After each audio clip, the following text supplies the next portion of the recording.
Shalom, jemaat Tuhan dimanapun berada, kembali bersama Voice of Hope.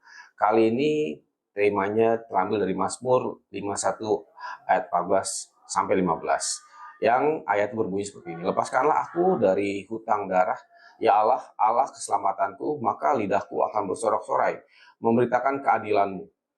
Ya Tuhan, bukalah bibirku supaya mulutku memberitakan puji-pujian kepadamu. Mazmur ini adalah doa pertobatan Daud setelah ia jatuh dalam dosa. Yang menarik, Daud tidak hanya meminta pengampunan, tetapi juga pemulihan, khususnya pemulihan mulutnya. Ia berkata, bukalah bibirku. Artinya dosa bukan hanya merusak hati, tetapi juga membungkam kesaksian kita. Seringkali saat seseorang jatuh dalam dosa, doanya menjadi dingin. Pujiannya terasa hambar, kesaksiannya menjadi hilang, bahkan perkataan yang keluar bisa berubah menjadi negatif. Namun, melalui bagian ini kita belajar bahwa Tuhan rindu memulihkan secara utuh, bukan hanya hati, tapi juga apa yang keluar dari mulut kita. Beberapa poin penting dari firman ini. Satu, pengakuan dosa membuka jalan pemulihan. Daud jujur di hadapan Tuhan, ia tidak menutupi kesalahannya. Seringkali yang menghalangi pemulihan bukan dosa itu sendiri, tetapi kejujuran kita. Yang kedua, Tuhan adalah sumber keselamatan, bukan usaha manusia. Daud berkata, Allah keselamatanku. Artinya pemulihan tidak datang dari usaha memperbaiki diri semata, tetapi dari kasih karunia Tuhan. Lalu yang ketiga, pemulihan menghasilkan sukacita, bukan sekedar kelegaan. Daud berkata, lidahnya akan bersorak-sorai. Tuhan tidak hanya menghapus rasa bersalah, tetapi menggantinya dengan sukacita yang baru.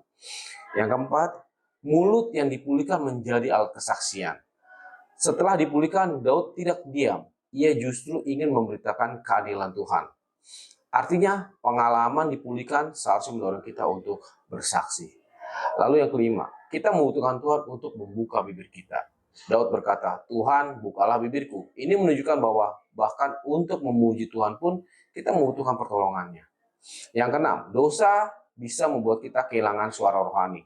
Bukan berarti kita tidak bisa bicara, tetapi suara iman kita menjadi melemah. Kita menjadi ragu, takut, dan tertutup. Lalu yang ketujuh, Tuhan rindu mendengar suara kita kembali. Seperti seorang bapa yang menunggu anak yang berbicara lagi. Tuhan rindu kita kembali berdoa, memuji, dan bersaksi. Mungkin hari ini kita ada dalam kondisi pernah gagal dan merasa tidak layak. Kehilangan semangat rohani, tidak lagi berani bersaksi, atau merasa jauh dari Tuhan. Firman Tuhan ini mengajak kita kembali. Datanglah dengan hati yang hancur dan Tuhan akan memulihkan sepenuhnya.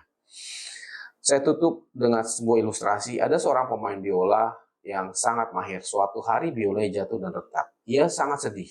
Lalu menyimpan biola itu dan tidak pernah memainkannya lagi. Bertahun-tahun kemudian seorang ahli datang dan berkata, biola ini masih bisa diperbaiki. Dengan penuh ketelitian ahli itu memperbaiki setiap bagian yang retak. Setelah selesai, ia menyerahkan kembali biola itu. Saat dimainkan, suaranya justru terdengar lebih dalam dan indah dari sebelumnya. Pemain itu terkejut dan berkata, bagaimana mungkin yang retak ini bisa menghasilkan suara yang seindah ini?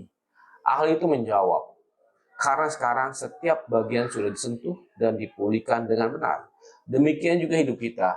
Mungkin kita pernah retak karena dosa dan kegagalan, tetapi di tangan Tuhan hidup yang retak bisa dipulihkan. Dan bukan hanya pulih, tetapi menjadi kesaksian yang lebih indah.